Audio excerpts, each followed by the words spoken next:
It's the 10th year of the siege of Troy. The sun hasn't even cleared the horizon, and already the Greek camp is stirring. 50,000 warriors sharpening bronze spears, tightening leather armor, preparing for another day of bleeding against those massive stone walls. Achilles stands near his tent, watching the Trojan battlements 300 yards away.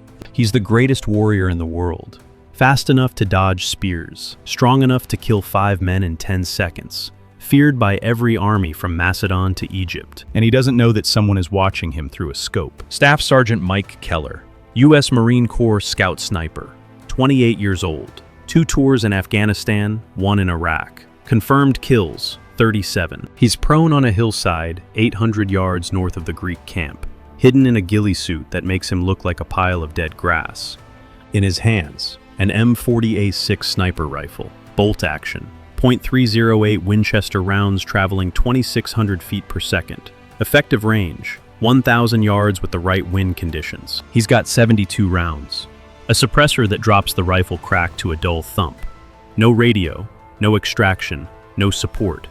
He's been dropped into 1184 BC with one mission: help the Greeks take Troy. On one side, 50,000 Bronze Age warriors with swords, spears, and bows that can maybe hit a target at 100 yards if the archer's having a good day. On the other, one man with a rifle that can put a bullet through a human skull from half a mile away, and they won't even hear the shot until after they're dead. So what happens when the oldest war in history meets precision death from distances they can't comprehend? So if a modern sniper actually dropped into the Trojan War, here's what he's facing. The Greeks have 50,000 men camped on the beach, hoplites with 8-foot spears and bronze-faced shields, archers with composite bows that max out at 150 yards on a good day, chariots that look impressive but serve as expensive taxis to deliver warriors to the fight. Their best weapon?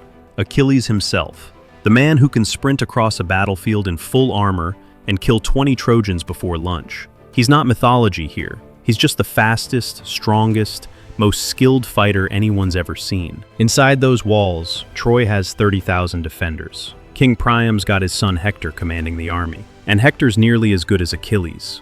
The Trojans have the high ground, endless food supplies from the countryside, and fortifications that have held for 10 years. Bronze Age warfare is brutal and simple.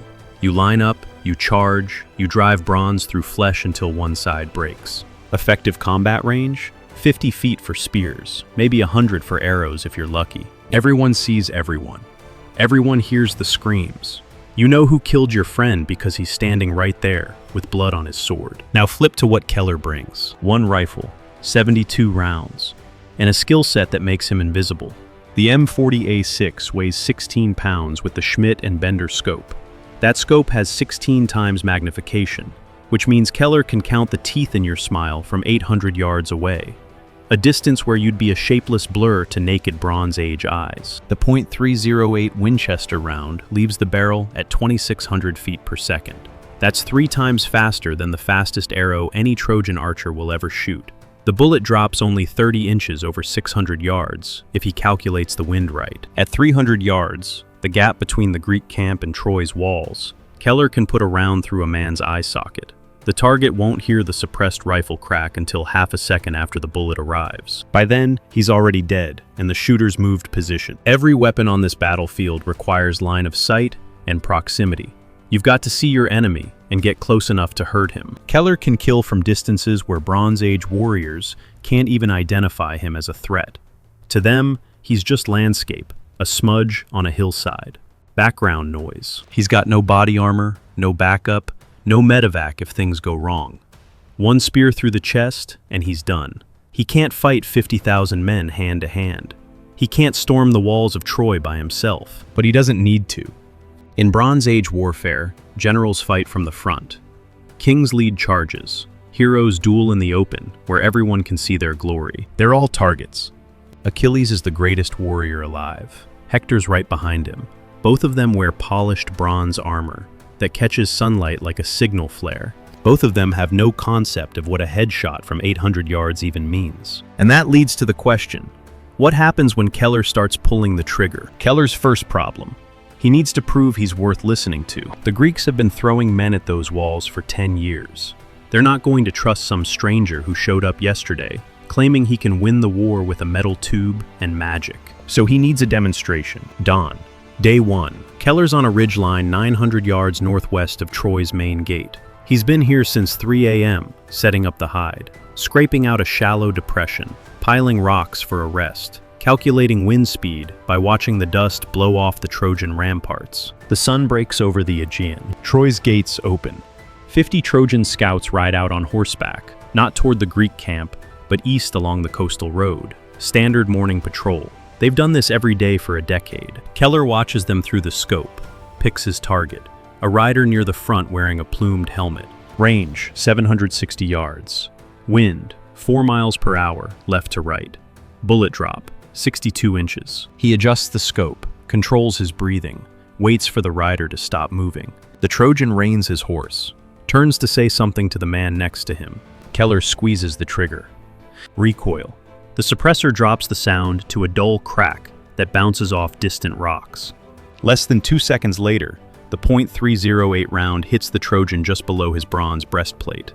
The impact flips him backward off his horse, like someone yanked a rope tied to his chest, gone before he hits the ground. The other riders freeze, staring at their companion's body, looking around for the archer who made that shot. There's no archer, no arrow. Just a man bleeding in the dirt, and a sound they can't identify coming from a direction they can't pinpoint. Keller's already cycling the bolt, ejecting the spent casing, chambering a fresh round. Second shot, different target. A rider trying to control his panicking horse. Range, 740 yards. Trigger squeeze. Recoil. The round punches through the man's throat. He topples sideways, still gripping the reins. Now the scouts scatter, galloping back toward Troy's gates in full retreat. They don't know what's killing them. 2 men down. Time to run.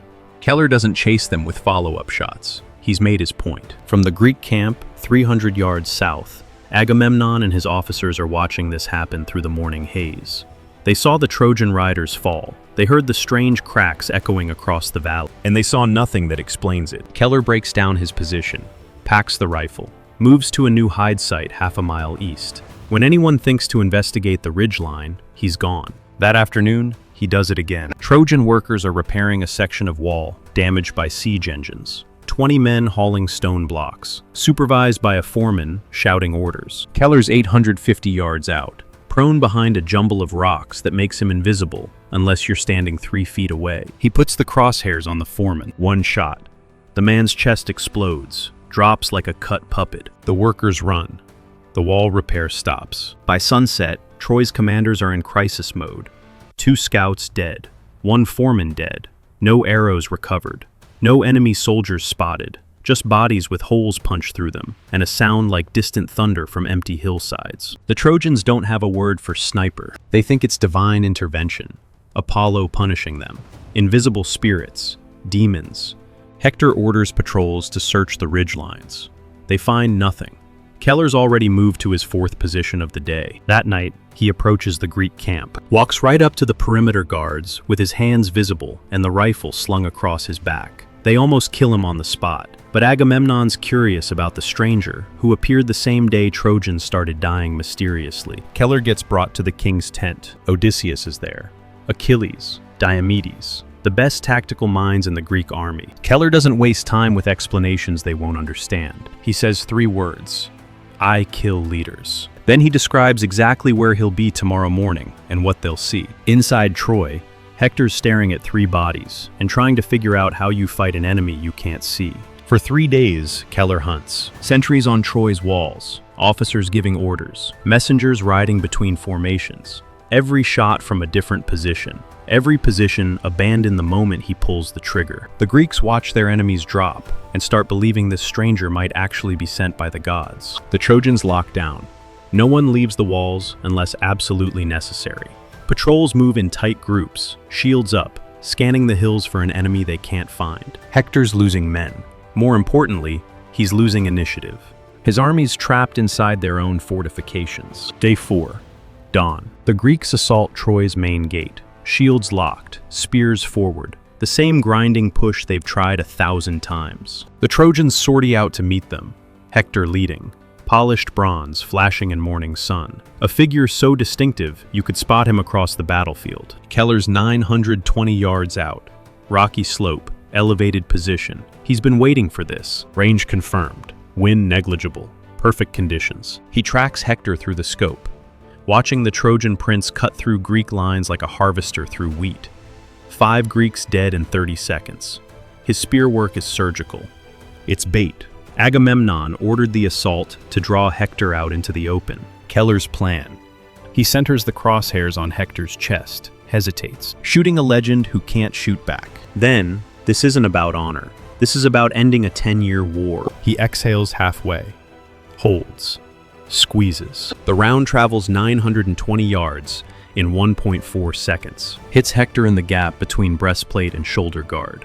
The .308 punches through muscle, shatters his collarbone, exits out his back. Hector staggers, drops his spear, falls to one knee. The entire battlefield freezes. Trojans and Greeks staring at the Prince of Troy, bleeding in the dirt, with no arrow, no spear, nothing visible that struck him down. Hector tries to stand.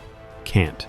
His left arm hangs useless. 2 officers rush forward, drag him back toward the gates. Keller doesn't take a second shot. Wounding Hector is better than killing him. A dead hero becomes a martyr.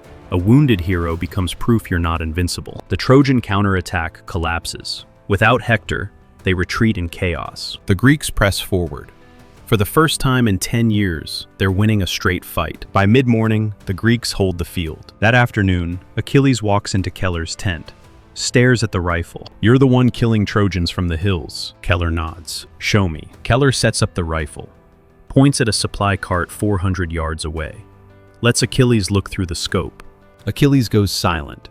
He's seeing cart details from 400 yards like they're 10 feet away, can count the nails in the wheel, see the grain in the wood. When he pulls back, his expression's changed. He understands now.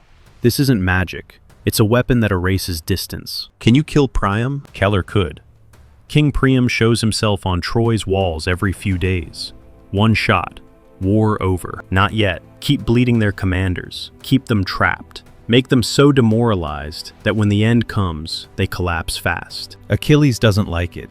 He wants glory, decisive action, not invisible killing from distances where honor doesn't exist. But he knows results matter. When you're ready to end this, tell me first. He leaves. That night, Keller makes his decision. He'll help the Greeks build the Trojan horse. Because when the Trojans pull that wooden structure inside their walls, Keller will be in the hills with perfect firing positions on every gate, every tower, every commander who thinks they've finally won. 2 weeks later, the horse stands inside Troy's gates. The Greeks withdrew, sailed away, left this wooden offering behind.